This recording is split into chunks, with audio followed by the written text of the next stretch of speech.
Hey everyone, welcome to our channel, where untold stories and unsolved mysteries come to life.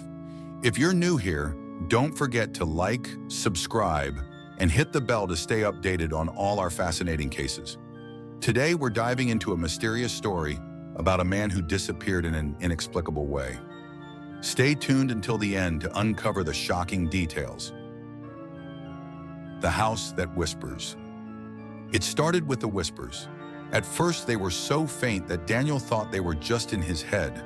He had just moved into the old house at the edge of town, a relic from the 1800s with creaky wooden floors, stained wallpaper, and a lingering scent of dampness that no amount of cleaning could erase. It was a fresh start, a new chapter, but he should have known. Some places never let the past rest. Daniel, he heard it the first night. A breathless whisper that slithered into his ear just as he was about to fall asleep. His body stiffened, his heart hammering against his ribs. He sat up quickly, scanning the dimly lit room. Nothing, just the quiet hum of the wind outside. He exhaled, shaking his head. Just my imagination. But then it happened again, the next night, and the night after that. The whispers grew clearer, closer, until they became distinct words. Come downstairs. Footsteps in the dark.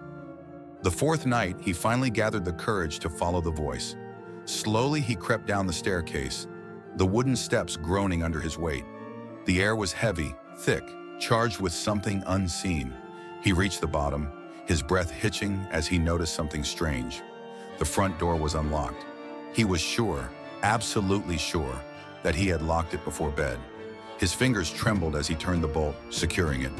Then a sudden cold breath of air brushed the back of his neck. Daniel spun around. No one was there.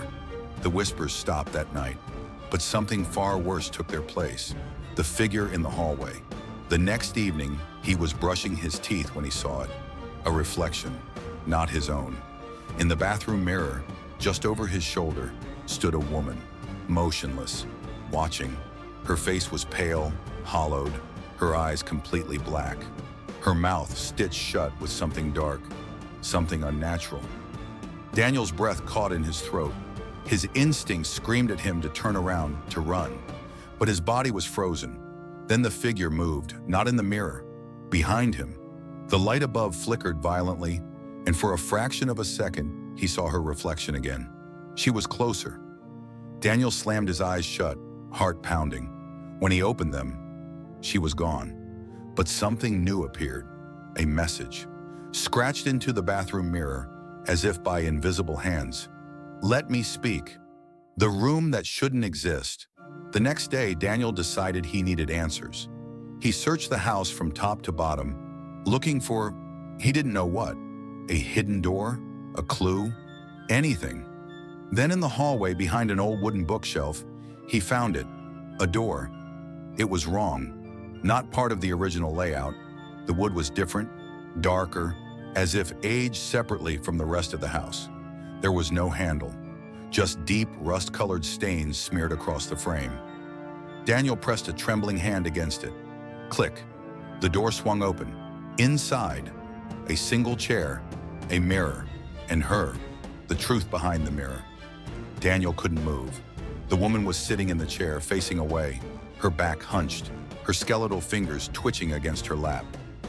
The mirror in front of her was cracked, jagged lines splitting her reflection into 1,000 broken pieces. Then she spoke. No whispers, no breathless calls. A voice dry and rasping, as if unused for centuries. He cut out my tongue so I could never warn them. Daniel's stomach lurched. He? Who was he? As if in response, the mirror shifted. Images flashed. Frantic hands, muffled screams, a man with hollow eyes and a cruel smile, a blade glinting in candlelight. Then darkness. The woman turned her head, her stitched mouth trembling, and she raised her hand. In the reflection, Daniel saw what he hadn't before, the man with the hollow eyes, standing right behind him. The last sound. Daniel tried to scream. The door slammed shut. The walls groaned. The house breathed, like a living thing awakening from centuries of slumber. The mirror darkened, swallowing the woman's reflection, swallowing the room itself. Then, Silence. Days passed. Weeks. The house remained empty, except for the whispers. Now when people pass by the old house at the edge of town, they say they hear it. A voice. Software desperate. Please, let me speak. I know you're probably wondering what happened in this mysterious story, but sadly, I don't have the answers for you either. If you enjoyed the video, make sure to like, leave a comment, and tell us what you think happened. Don't forget to subscribe because we've got plenty more strange tales and unexpected events coming your way. See you in the next one, where the mysteries never stop. Until then,